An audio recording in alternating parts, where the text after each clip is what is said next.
জুলাই সনদ কিভাবে বাস্তবায়িত হবে সেটা নিয়ে পরামর্শ দেওয়ার মাধ্যমে ঐক্যমত্য কমিশন তার মিশন শেষ করল। ঐক্যমত্য কমিশন নামে কিন্তু শেষ পর্যন্ত তারা যেটা করলেন সেটা অনৈক্য, বিভেদ, এমনকি সংঘাতের দিকে দেশকে ঠেলে দেবে যদি তাদের এই সুপারিশ গ্রহণ করা হয় ফাইনালি। এতে কোনো সন্দেহ নেই, খুবই বিপজ্জনক কিছু কাজ তারা করেছেন। প্রধান ইস্যুটা নিয়ে পরে আসছি, এটা ইনফ্যাক্ট থিওরিটিক্যালি কথা বলছিলাম কারণ এটা একটা দলের দাবি ছিল। এর বাইরে আরও দু একটা ইস্যু নিয়ে একটু কথা বলতে চাই। এটা হচ্ছে জুলাই এই যে সনদের যে জন্য গণভোট বা এই জুলাই সনদের সব কন্টেন্ট নিয়ে যে আদেশ দেওয়ার কথা বলা হচ্ছে, এটা কে দেবে? এটা নিয়ে দীর্ঘদিন কথা হচ্ছিল। আমরা যেটুকু আমাদের সামনে এসে তাতে দেখলাম যেটা সরকার আদেশ দিচ্ছে বলছে। এটা কি প্রধান উপদেষ্টা দেবেন না রাষ্ট্রপতি দেবেন, এটা নিয়ে ডিবেট চলছিল। এনসিপি চাইছিল এটা প্রধান উপদেষ্টা দেবেন, কারণ রাষ্ট্রপতিকে তারা ওন করেন না এবং এই গণ অভ্যুত্থানের শক্তির রিপ্রেজেন্টেশন হিসাবে প্রধান উপদেষ্টা, এবং এনসিপির লোকজন আরও নানান দাবি জানাচ্ছেন এগুলো শহীদ মিনারে দিতে হবে টাবে, এই ধরনের কথাবার্তা। এটা একটা ইস্যু। একটা কথা জেনে রাখা ভালো, বাংলাদেশে বিপ্লবী সরকার নেই, বাংলাদেশে একটা সাংবিধানিক সরকার আছে। এই সাংবিধানিক সরকার যদি থাকে, এটা আছে, সে প্রেসিডেন্টকে এড়িয়ে এই কাজটা করতে পারে না, এটা ডিবেট তৈরি করবে। এই ইস্যুটা নিয়ে একটু কথা বলে রাখলাম। আর একটা খুবই উদ্ভট এবং শিশুতোষ একটা কথা আছে এর মধ্যে। আমি জানি না, ঐক্যমত্য কমিশনে খুবই ম্যাচিওর্ড মানুষজন আছেন এবং অনেক বড় বড় প্রথিতযশা আইনজীবীদের পরামর্শ তারা নিয়েছেন।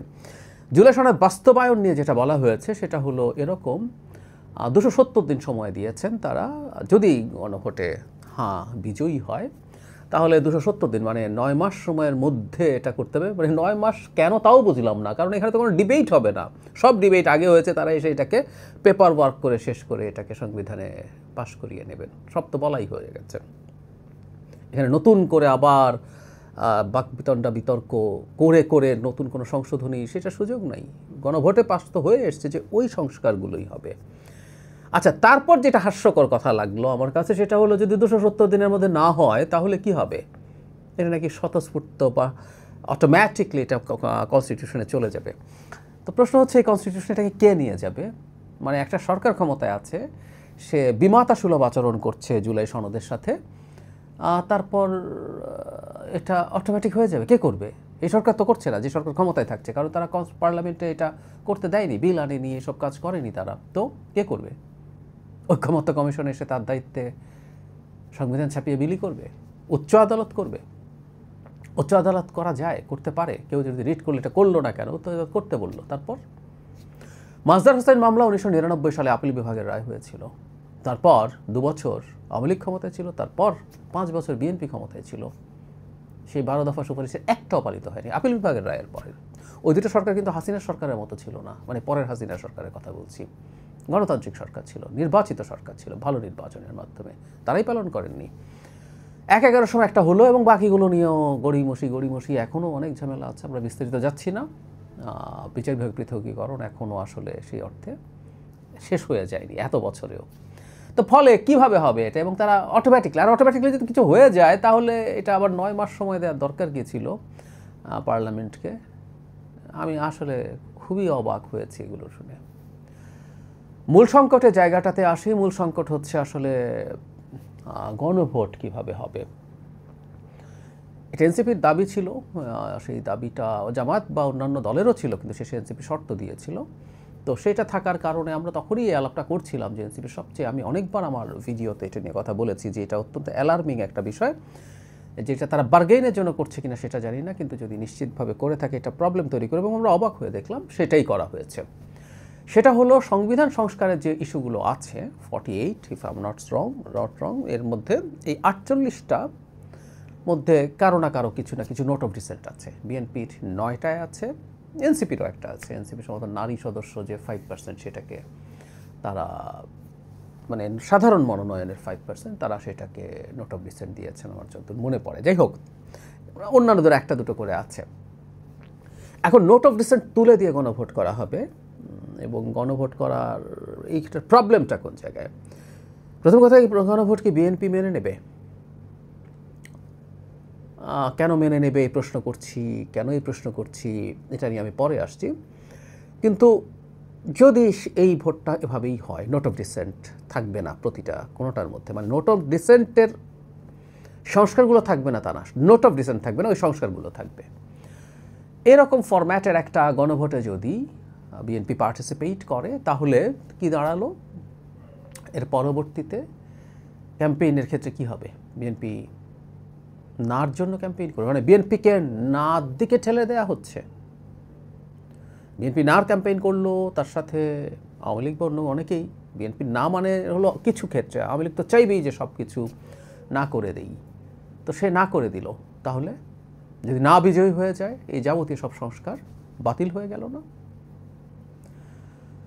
আর বিএনপি যদি মনে করে এই গণভোটে সে তার লোকজনকে পার্টিসিপেট করতে বারণ করবে, যদি পার্টিসিপেট করতে বারণ করে, তাতে এই ভোটে, ধরুন এটা নির্বাচনের দিনও যদি হয়, বিএনপি বলে দেবে তুমি শুধু মার্কার ভোটে সিল দিয়ে ব্যালট দিয়ে চলে এসো, তুমি ওই ভোটটা দিও না।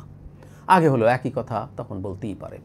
তাহলে কত টার্ন আউট হবে? এবং সেটা টার্ন আউট যাই হোক না কেন, এই সংস্কার যদি ওভাবে পাশও হয়ে আসে, বিএনপি পার্টিসিপেট না করে, বিএনপি পার্লামেন্টে যদি না করে, ওই কি 270 দিনের পর অটোমেটিক কার্যকর করে ফেলার ব্যবস্থা করবেন তারা? আমি খুব অবাক হচ্ছি দেখে, এই রকম মারাত্মক একটা সংঘাতময় পরিস্থিতির দিকে দেশকে নিয়ে যাচ্ছেন জাতীয় ঐক্যমত্য কমিশন। এখানে একটা কথা যোগ করতে হবে, এই কমিশন পূর্ণাঙ্গভাবে সিদ্ধান্ত নিয়েছে এবং এর সাথে ডক্টর ইউনূসের সায় আছে।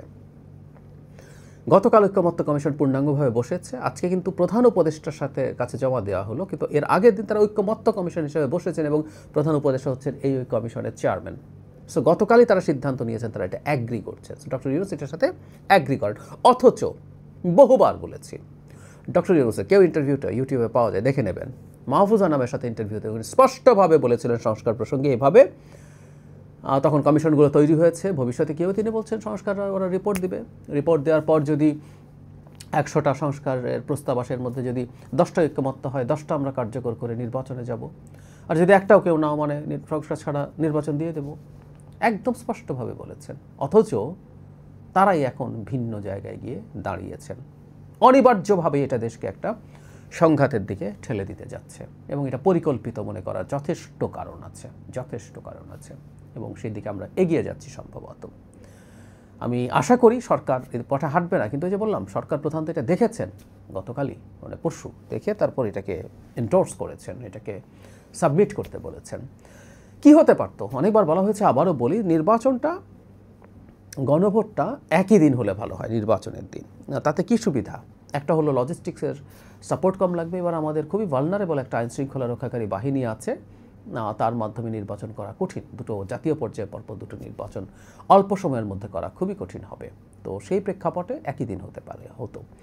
কিভাবে হতো? খুব স্পষ্টভাবে লিখে দিয়ে, যে জাতিসংঘ যেভাবে স্বাক্ষরিত হয়েছে নোট অফ ডিসেন্ট সহ, যার মনে যেই দলের প্রতি সমর্থন আছে সে তার মতো করে ভোট দেবে। এবং যেটা জরুরি, একই দিনে হলে যেটা সুবিধা হবে, এই জাতীয় নির্বাচনেই প্রত্যেকে আবার তার ম্যানিফেস্টোতে তার যে সংস্কার প্রস্তাবনা সেটা ইনক্লুড করবে এবং তার পক্ষে ভোট চাইবে এবং অন্যকে আক্রমণ করবে। ধরলাম বিএনপি কিছু কিছু ক্ষেত্রে যেহেতু সমর্পণে তার ডিসেন্ট আছে, সে পছন্দ করছে না, অন্য দলগুলো বিএনপিকে সেটা নিয়ে অ্যাটাক করুক, বলুক, বিএনপিও তার ম্যানিফেস্টোতে তার সংস্কার প্যাকেজ দেবে। সো নোট অফ ডিসেন্ট সহ এর পক্ষে বিএনপির লোকজন, জামাতের লোকজন, এনসিপির লোকজন, ইসলামী আন্দোলনের লোকজন সবাই ভোট দেবে, দিল, যে ক্ষমতায় আসবে সে সেটাকে কার্যকর করবে। এটা হলো খুব সোজা সাপটা কথা। মজাটা হচ্ছে, এত বড় জনসমর্থন সবাই মনে করে জনগণ সংস্কার চায়, বিএনপি সংস্কার চায় না। তো তাই যদি হয় জনগণের ম্যান্ডেট সংস্কার দিয়েই চাওয়া যেতে পারে, কেন চাইছেন না তারা? আর তার উপরে বিএনপি চাঁদাবাজি করছে, দখলদারি করছে, সবাই বলছে, এবং অনেক ক্ষেত্রে এটা সত্য। বিএনপি টেম্পো স্ট্যান্ড, তো বিএনপির তো নির্বাচনে ডিজাস্টার হয়ে যাওয়ার কথা ছিল, তো তাহলে কেন? অদ্ভুত সব জটিলতা তৈরি করা হচ্ছে বলে আমি সন্দেহ করি। আমি এই ব্যাপারে আমাদের সতর্ক থাকা উচিত বলে মনে করি। আমরা খুবই সতর্ক থাকব এবং বাংলাদেশের গণতান্ত্রিক ট্রানজিশনের কোনো রকম কোনো বাধা কোনো দিক থেকে যেন আসতে না পারে, সেই ব্যাপারে আমাদের খুব সিরিয়াস সতর্কতা থাকা জরুরি। আর একটা কথা আমরা একটু মনে রাখবো, সেটা হচ্ছে গণভোট যদি দিতেই হয় নোট অফ ডিসেন্ট ছাড়া, তাহলে ঐক্যমত্য কমিশনের কাজটা কি? ঐক্যমত্য কমিশন ৬টা কমিশনের প্রাথমিক যে ৬টা কমিশন থেকে ঐক্যমত্য কমিশন ওইসব রিপোর্ট নিয়েছে বিবেচনায়, সেগুলোর রিপোর্ট থেকে কম্পাইল করে দিয়ে দিলেই পারত। প্রত্যেকটা 6টা কমিশনের মধ্যে একটা কমিশন আমি নিজে ছিলাম, নির্বাচন ব্যবস্থা সংস্কার কমিশন। আমরা প্রচুর স্টেক হোল্ডারের সাথে কথা বলেছি, রাজনৈতিক দলগুলো তাদের রিটেন সাজেশনস দিয়েছে, সোসাইটির বিভিন্ন মানুষ, সিভিল সোসাইটি, নারীরা, তারপরে বিভিন্ন রকম চ্যালেঞ্জড মানুষজন, আমরা বিভিন্ন বিভাগে গেছি, নির্বাচনী কর্মকর্তা, নির্বাচিত প্রতিনিধি, কে না, সাধারণ জনগণের মতামত চাওয়া হয়েছে ইমেইলে, মেসেজের মাধ্যমে, ফেসবুকে, হাজার হাজার মানুষের। সো এগুলো সব কম্পাইল করে করা হয়েছে। সো 6টা থেকে নিয়ে কম্পাইল করে গণভোটে দিয়ে দিত। এত আলাপ এত ইয়ের কী দরকার ছিল? প্যাকেজ যেটা ছিল সেটাতেই হয়ে যেত। এত মাসের পর মাস, প্রতিদিন ঘন্টার পর ঘন্টা এই আলাপ করে যে কিছু জিনিস প্রত্যেক দলই তার মতো করে ছাড় দিয়েছে, একটা জায়গায় এসছে, তারপরও ফাইনালি কিছু জায়গায় একমত হতে নোট অফ ডিসেন্ট আছে, এটাকে সম্মান করেই ভোটে যাওয়া উচিত ছিল। কিন্তু ওই যে বললাম, কোনো একটা ভেস্টেড ইন্টারেস্ট আছে, কোনো একটা প্ল্যান আছে যার মাধ্যমে কোনো একটা